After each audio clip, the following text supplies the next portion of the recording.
Елена Џугуманова, новинарка во 24 вести, личност која што најмногу ја следи културата во Македонија, она што се случува во културата, исто како и за што разговаравме за спортот со Дамјан Николовски, исто можам да споменам дека во културата дефинитивно имаше многу настани, со оглед на сите оние градби за Скопје 2014 што се правеа, за настанот 8 септември кој што спаѓа практично во културата. Но ќе поразговараме, имаш неколку идеи кои што ќе ги споменеш. Кажи ми, што според тебе, ќе почнеме со негативниот, за да може да ги тргнеме настрана, да ги оставиме. Да завршиме со позитивниот. Јасно, да. Што е негативниот настан според тебе за 2011 година, што ја одбележа истата во културата во Македонија? Па Огнен, како што и самиот каже, имаше, фала му на Бога, многу настани. Секако имаше и негативни настани, меѓутоа, фала Богу, имаше многу добри настани на кои што може да се радуваме. Оние муабети околу Скопје 2014 и околу независноста сепак би ги оставила настрана, бидејќи веќе толку се зборуваше за нив, толку се читаше и се веќе пишуваше за нив.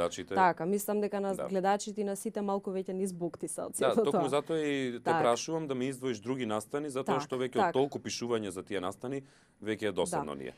Јас како негативни настани искрено би издвоила неколку.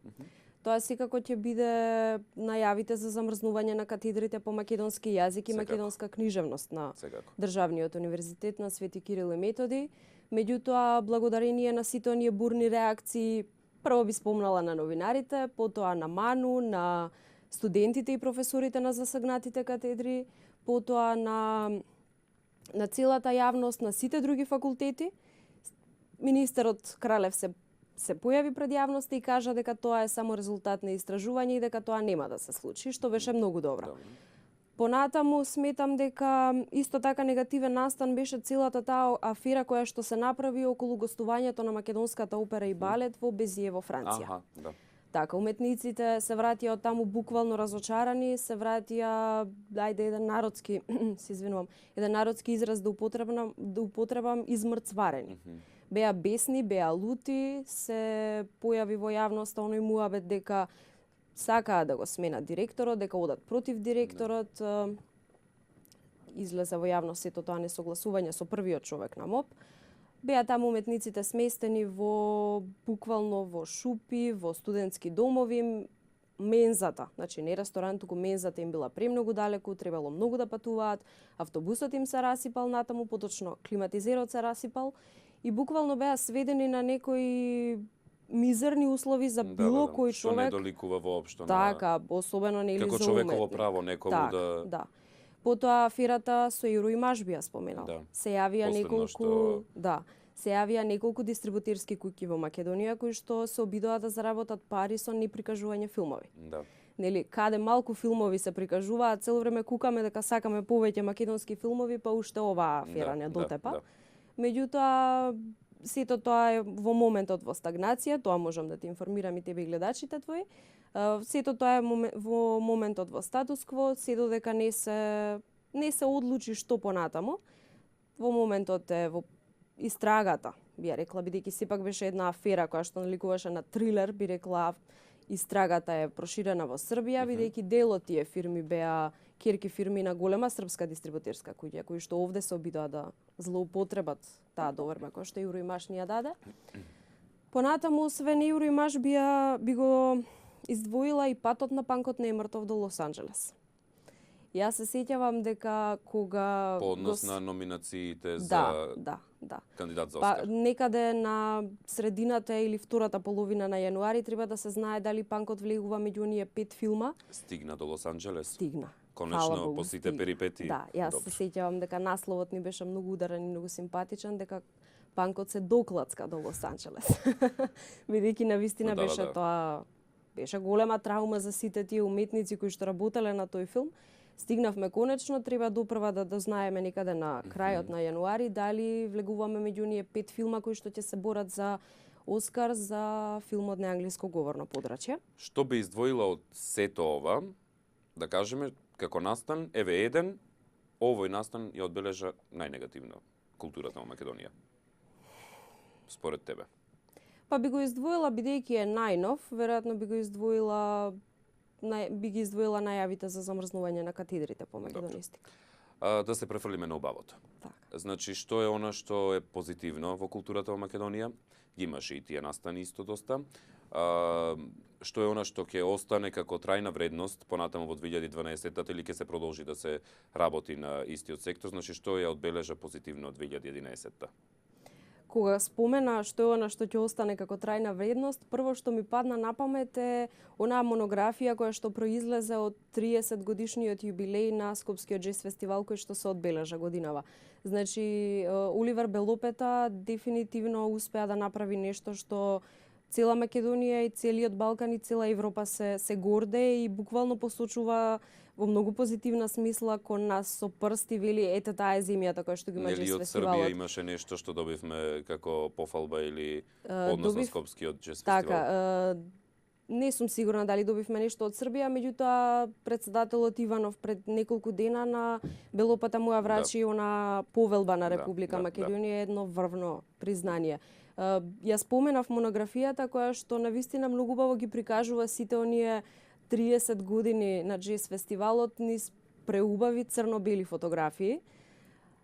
Кога сме кај јубилеите би го споменала и 50-тото, половина век одбележа и фестивалот Струшки вечери на поезијата.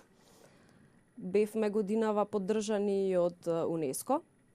Беше дојдена на гости генералната директорка Ирина Букова, која што многу го пофали фестивалот, што мислам дека доволно зборува за успехот. Така. Би ги споменала исто и наградите кои што ги доби спомен куќата на Тоше. За архитектура. Така, и наградите кои што панкот ги доби. Или го споменавме како негативен патот на панкот до Лос Анџелес, меѓутоа панкот е филм кој што постави многу добар пример како може со толкави перипетии и низ толку промени негативни да се направи со толку малку пари да се направи едно врвно дело кое што на пример од Карлови Вари се врати со прекрасна награда, се врати Јордан Симонов главниот актер се врати од Приштина со награда, секаде каде што одеше филмот се враќаше со награди, така, да. Мислам дека има и многу други работи за кои што може да се зборува. Тука се и наградите на Прилепскиот театар на Мартин, режисерот Мартин, кој што во Словенија на МЕС и во Сараево на МЕС, во Словенија и во ред други земји ги зеде најглавните награди. Да се префрлиме на личност. Која личност би ја издвоила? Позитивно или негативно, независно, што сепак ќе остане запаметена во 2011 година од тебе и од гледачите? Па мислам дека сепак имаше многу позитивни, секако имаше многу негативни личности. За почеток, повторно би почнала од негативните, за да завршиме со позитивните. Сметам дека не личност, меѓутоа би го издвоила како негативно ривалството меѓу директорот на Филмскиот фонд на Македонија Дарко Башевски, не лично Дарко Башевски, туку ривалството на Башевски со Горијан Тозија, председателот на Друштвото на филмските работници, кое што предизвика едноставно направи панкот да е колатерална штета во сето тоа. Во целата оваа приказна, режисерот на панкот не е мртов, Владимир Блажевски се покажа како многу позитивна личност. Повторно ќе нагласам дека со минимални пари успеа да направи филм кој што многу добро се пласира на секаде во светот. Не знам ние колку можеме тоа да го реално да го почувствуваме, бидејќи сепак бевме притиснати од сите тие негативни вести околу панкот. Би го издвоила Блажевски, кој што во филмската индустрија важи за црна овца со оглед на тоа дека ги спушта стандардите. Не му е важно за колку пари прави филм, битно да се направи филм и тој филм да е добар.